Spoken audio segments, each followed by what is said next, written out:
will say, are definitely a bit meatier than the rest of them have been. And this is probably my favorite level in the game. This is a good one. This is a good one. And once you get to certain things, I can finally explain something that I did. Yep. Mad Monster Mansion. This place is definitely one of the... This is definitely where the levels get demanding. Mm-hmm.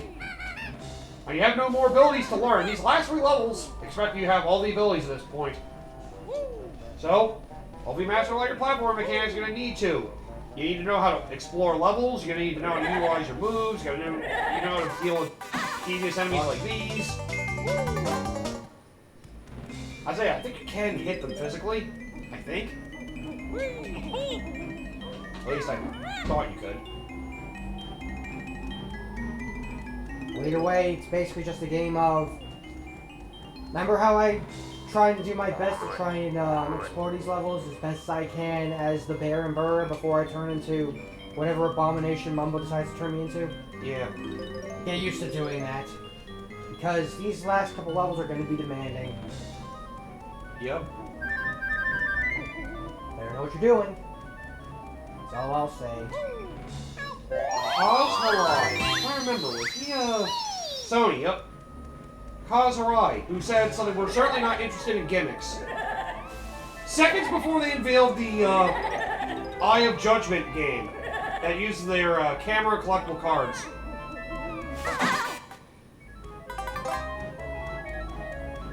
Oh wow, a rare Satoru Iwata outdated comment. Customers do not want online games. I don't know if that was supposed to be twisted a different way, or that was just something of the times. I think that was something to do with, you know, when Xbox came out, or... Yeah, probably. Hiroshi Yamauchi, in a 1999 interview, said, people who play RPGs are depressed gamers who like to sit alone in their dark rooms and play slow games. Honestly, I would say that more about open world games than fucking RPGs. Yeah. At least in RPGs I feel a little bit more inclined to pay attention. You wouldn't say RPGs are silly and boring. Peter Moore saying something pretentious. What does what does he do specifically? Hiroshi Yamauchi?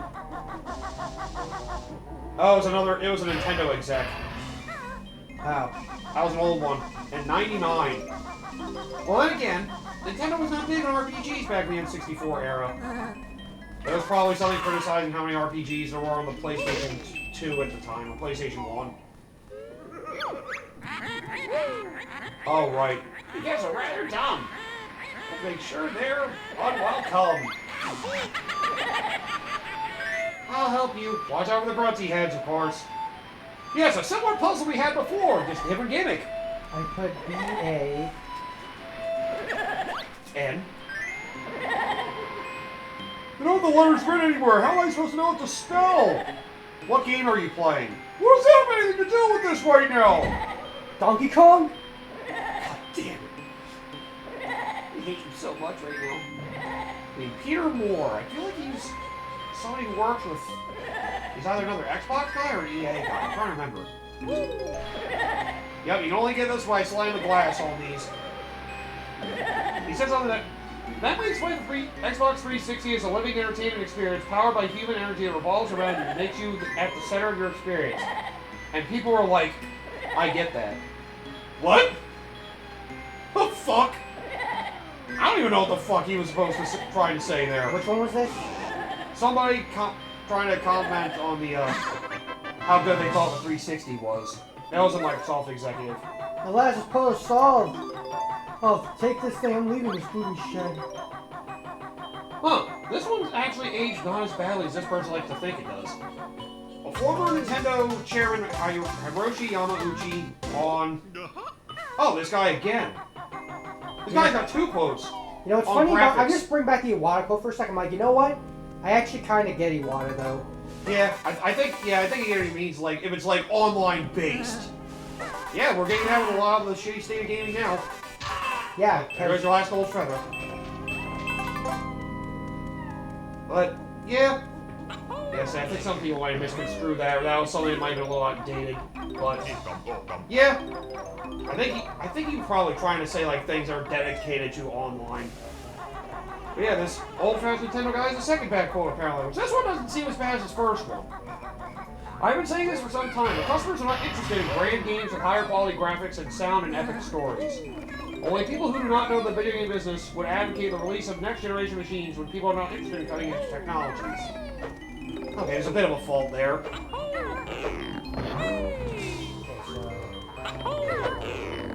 Ken Kutaragi of Sony. Right. That's right. I know people have not been liking Ken Kutaragi lately. I think he's been one of the guys who's been praising Nintendo for what they've been doing with Switch 2 lately. A former Sony exec basically saying Nintendo's making great moves. Alright. This one's hard to remember because it's kind of hard to tell what angle you have to run at because they don't really give you a good indication of where to go here. No, it's ever going to go down here. I think we want to come down here as the transformation anyway. Yeah. So, if anything, this is pointless. Just gotta hit the rope. Actually, let me just check to be sure. I know we do have to be down here for something with the transformation. I know we need to be down here with the transformation in particular, but... Ow! Okay, actually, you know what? Not worth it! Can't do Better this off on as the transformation. Oh wow, this guy had a lot of bad quotes apparently. He said things like, We want for consumers to think to themselves, I will work more hours to buy one. When people are criticizing the PS3 launch price. Oh. Because remember, that thing launched for $700. 600 or 700 a year way was big. I want to say it was 700. Compared to the Wii and 360 at the time, that was absolutely outrageous. And it shows that's why Nintendo was probably trying to raise the price of some of their games like Mario Kart World. They found massive success and thought they could just push the price they thought they could get away with. And the sad thing is, they did. Nintendo did a much more mild version of what Sony did, releasing PS3 for almost double what it should have. Actually, to be fair, in defense of Nintendo, is that the problem of their console was not the problem. Like, everybody acknowledged that. Like, the console price was fair. Pretty fair. It's the game price. Some people like to say it's not because the Steam Deck's better, even though the Steam Deck is less powerful. And there's a lot more work and accessory buying you have to buy to actually make full use of that. And also, there's the streaming to TV capability that Switch has with the dock that comes with it, that you have to buy separately for a Steam Deck, and apparently some of that's an unoptimized mess anyway. So where the hell is the way to... Yeah, I know you basically have to run your way back to the center, and then be able to run your way past that gate. It is weird. Don't forget you also go to the roof of the main building here, too. Okay, so this is where it is, so I need to make sure I retrace my steps properly. Yeah, that's a tough one, especially when they don't give you a good overhead view. It's really hard to get that one. Because it's a fixed camera, it's always fun.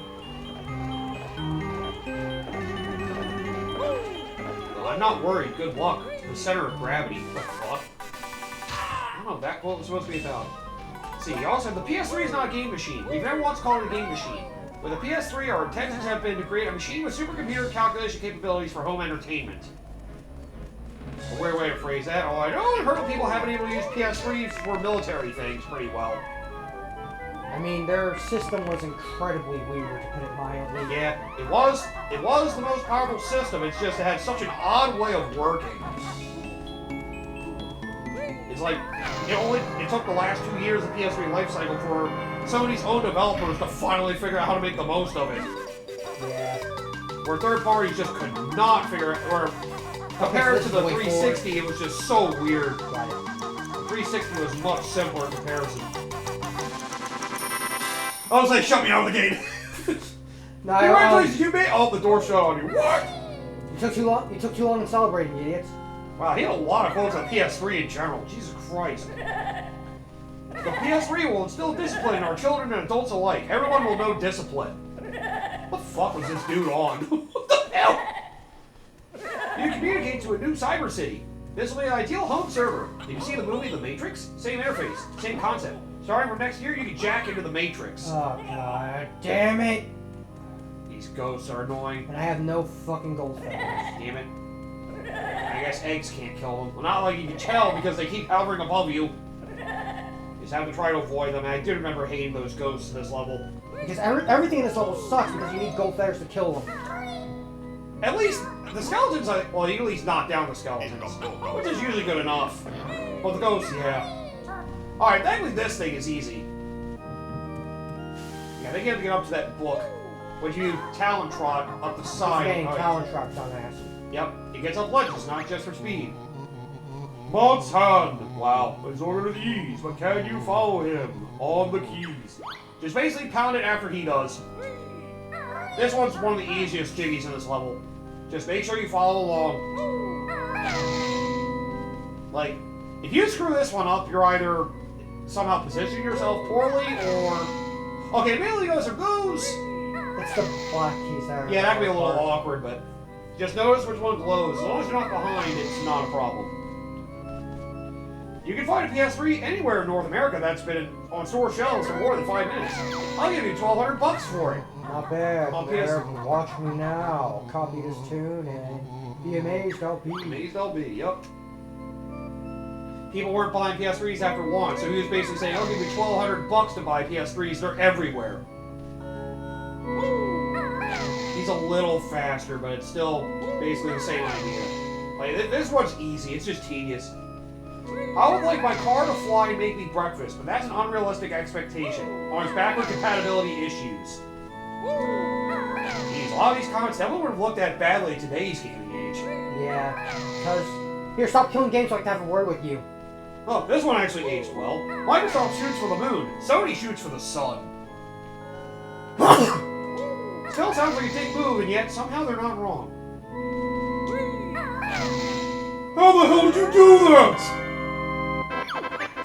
I never thought you could... Those are mighty fine. They can go in peace of mind. Another thing they have, 11 gaming industry quotes that aged horribly. Ah, another EA one. Oh, let me take a guess. Does this have anything to do with the bullets? No. The single-player game model is finished. Oh, yeah, that is. This is 2010. There are some things that can happen in the world of gaming that no one can see coming. They can overrise the success of indie games like Fallen Eyes and Among Us, to the same fall from grace from once beloved developers like BioWare. That's not something we're trying to predict what will be the next big innovation or change to come in the gaming industry. While some predictions come true, Frank Gibeau's prediction about the future of single-player games did not. Way back in 2010, EA Games president Gibeau was asked by MCV Develop about EA's plan in the future of their games. He responded by saying that EA were wanting to move towards cooperative multiplayer online services as opposed to making it a more traditional single-player experience. He heavily believed that such a model of game development is finished. 11 years later, single-player games are among some of the best-selling games in the entire industry.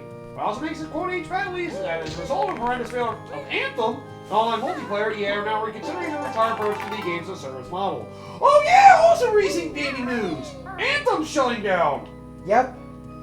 So you bought it, too bad. You'll never be able to play it once they get rid of the servers. I mean, the crew is still worse because that had single-player offline content, and they cut it off from you anyway. Not to mention Ubisoft is making you pay for free. Oh god!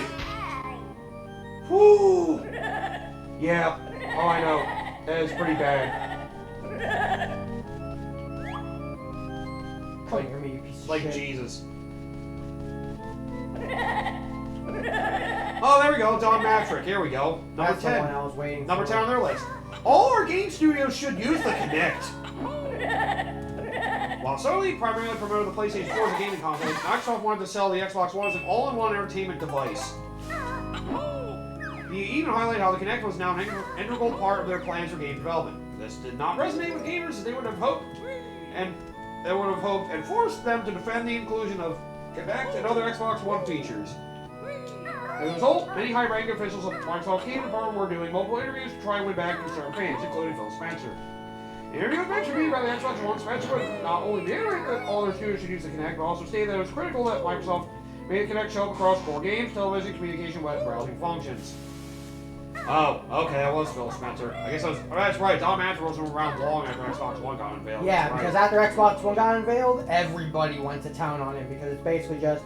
So what you're saying is don't buy your new console. This is basically them trying to save face and try to not make the Kinect look like a gaming failure. Yep.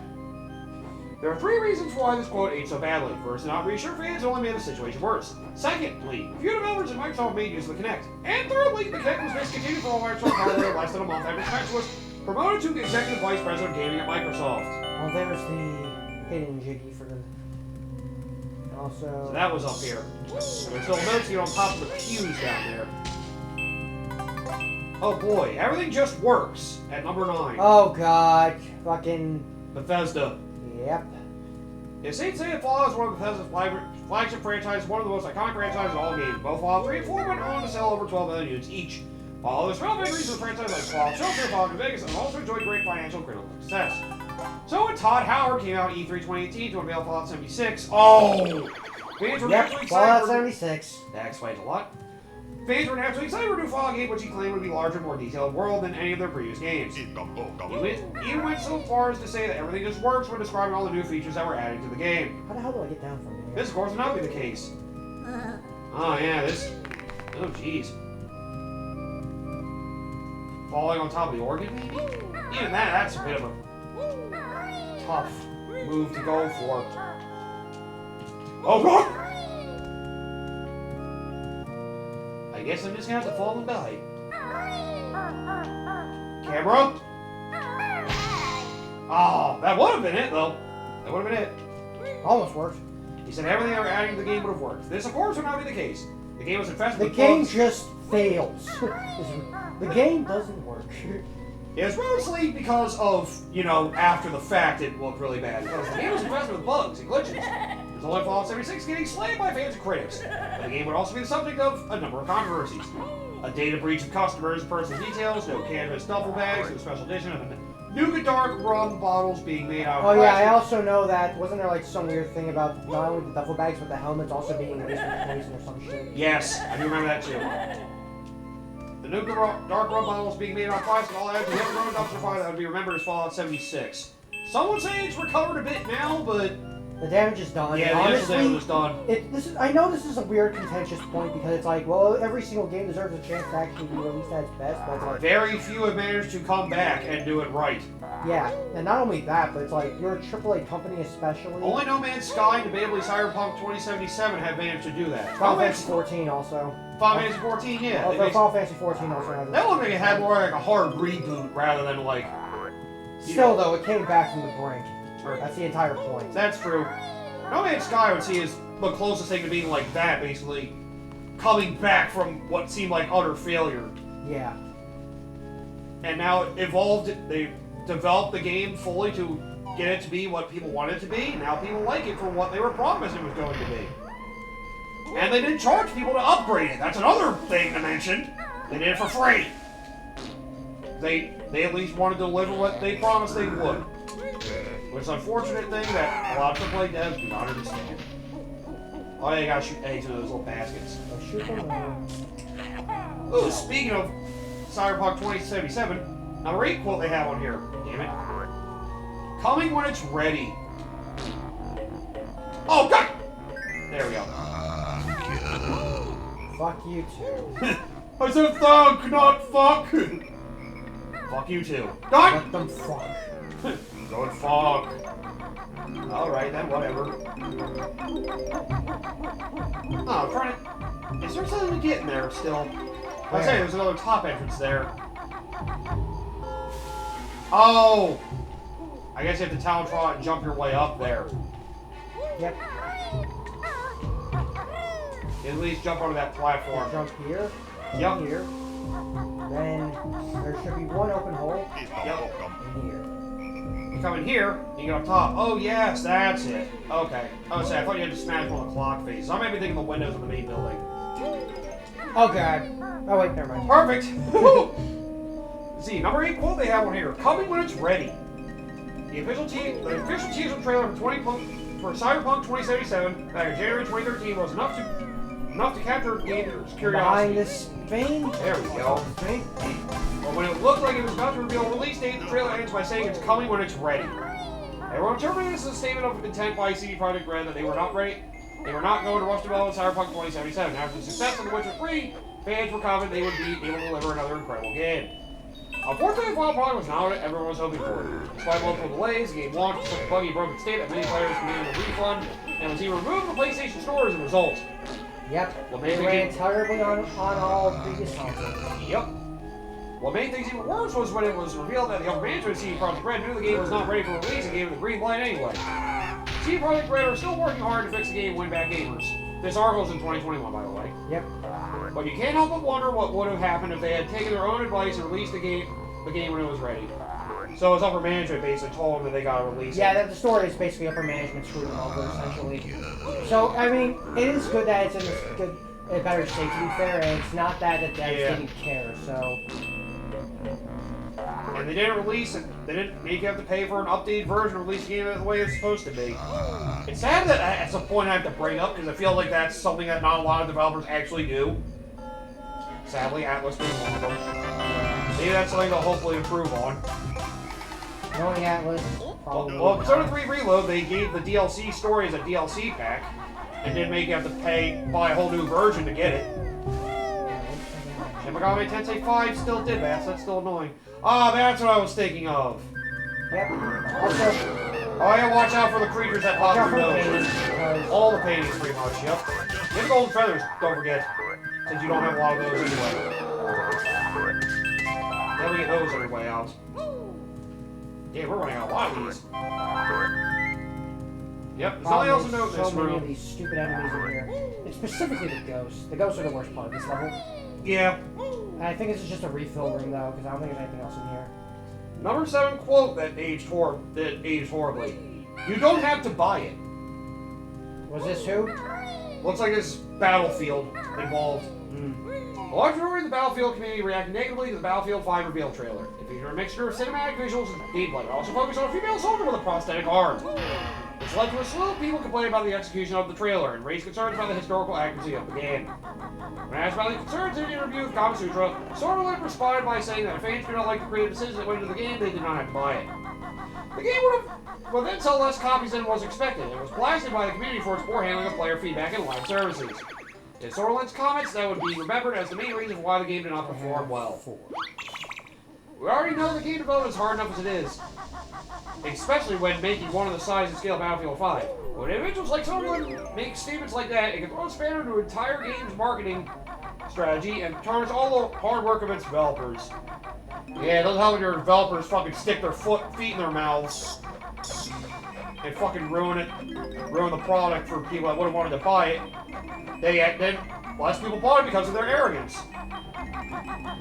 Don't forget, you can smash these windows. Yep, I know. Just writing notes first. You stupid skeleton. Huh. Neat.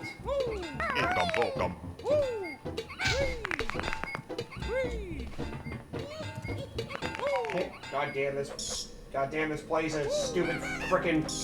Oh, there was something to get in the toilet, I think. We can't do that yet. Oh, damn it, I'm thinking the sequel again. God damn it. No, I mean, no, it's this game, it's just...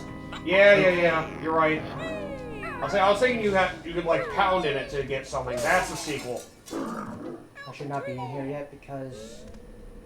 What? Like, this is a difficult level, because you gotta start... Of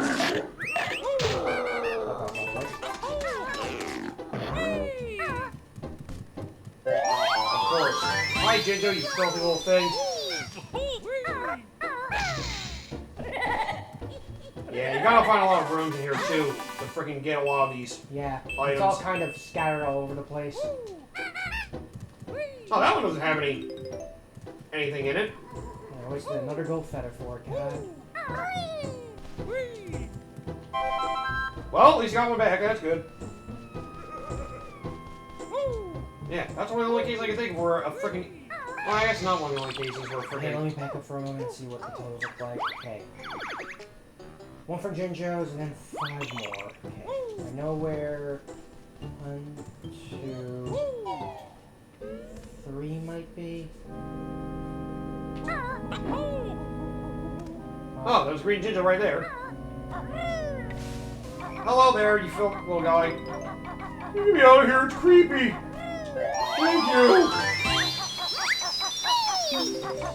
Another window to enter. There are a lot of things to enter around here. God damn, this building is crazy. A mad, miserable monster mansion. Yes, miserable indeed. Okay, so... No... Oh yes, I remember this. Yep. Make sure your platforming's good. Be very, very quiet. At the very least, don't hit the hardwood floor. That's what you gotta do, not hit the hardwood floor. Because I think if you just land on the table and you're fine, I think. What the? Let us go! Howard Stone should be mad, now it's game! Yes, I'm mad, my good output. Up your useless spooky foot! Damn it, fuck that up. And then rhyme, who wants to tell her?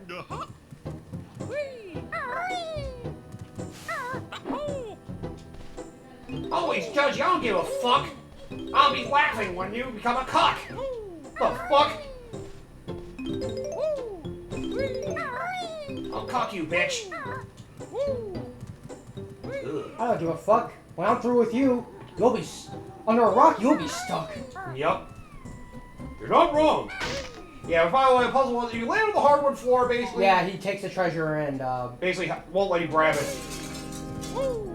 Another side room. Jeez, these side rooms are everywhere. Oh, the prudence. Also. Yeah, some of these side rooms are literally just for nothing. Yeah. So, you know, it's one of those things you have to explore and find things out the hard way. And realize you're wasting your fucking time.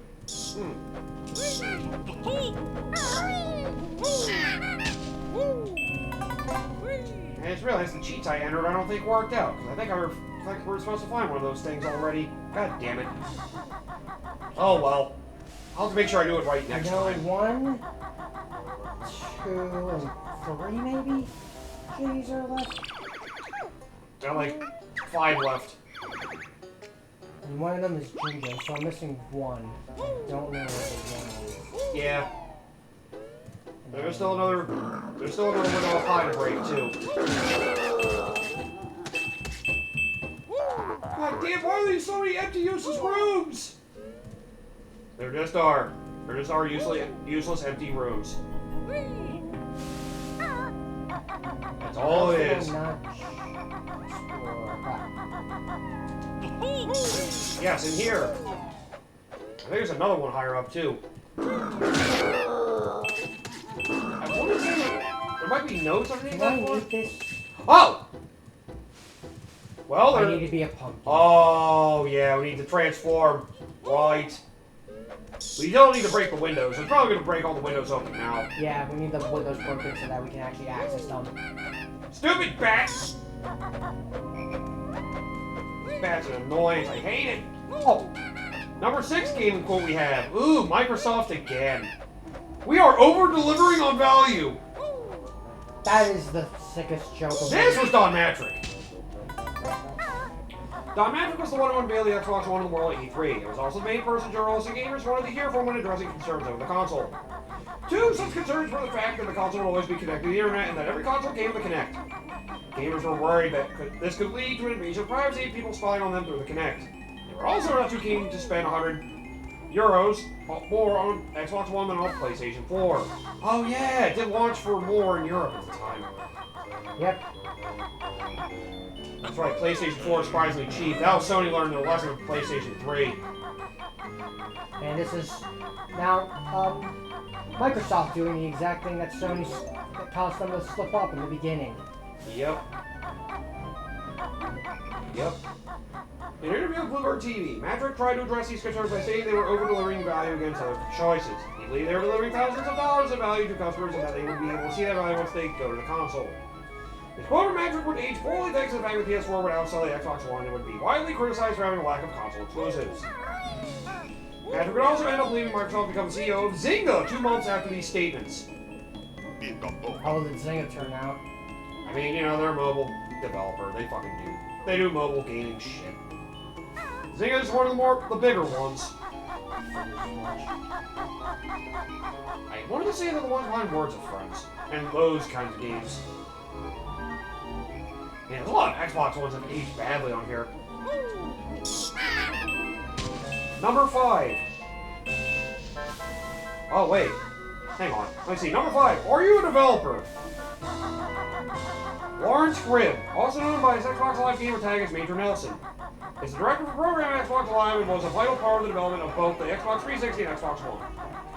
So when he was at the E3 in 2013, he did many interviews by the unveiling of the Xbox One and its various features. After answering questions from multiple game journalists, Cribb agreed to do an impromptu interview with YouTuber Angry Joe about the Xbox One and answer questions about some of his fans had about the console. Everything seemed to be going fine for the first half of the interview when Angry Joe started asking about the always online systems within the Xbox One. Cribb started to get a little agitated. When asked if it was possible to turn off these systems post-launch, Cribb takes hold of the microphone and asks Angry Joe if he is a developer, before stating that it is not as simple as flicking a switch. Ironically, that's exactly what Microsoft would do 2 days later. The interview created unnecessary drama for Cribb while also demonstrating how fickle statements from leading members of the gaming industry can really be. Angry Joe basically exposed how fucking easy it was to do that. God. What is it he said? Basically asked about the idea of basically turn off online features, and the Xbox executive basically responded with, "Are you a developer? It's not as simple as turning off a switch." And 2 days later, they turned off the forced online thing altogether.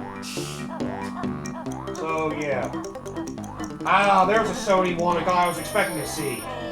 Neil Druckmann. We don't use the word fun. Well, when Neil Druckmann was being interviewed by Games Radar Plus about Last of Us Part 2 back in 2018, he stated that the Naughty Dog team did not use the word fun during development. The reason for this was because it required a different creative approach than their other games like Uncharted 4. It required them to focus more on the real aspects of the story and gameplay. But by the time of the game's release, this book would be used to some of the working conditions of Naughty Dog and the whole Last of Us Part 2 experience. March 2020, Jason Schreiber published an article revealing the unhealthy culture of perfection that had existed within Naughty Dog for many years. This led to 70% of the studio's non-lead designers leaving after Uncharted 4, with other employees claiming the scale of The Last of Us Part 2 is always growing, forcing the studio to inflict long periods of crunch on developers. Yeah, I remember there's a lot of controversy. There's a lot of infamy about the development of that game. That's why a lot of people don't like Neil Druckmann, yep. He seems to have a vision for things, and he seems to be blind about that.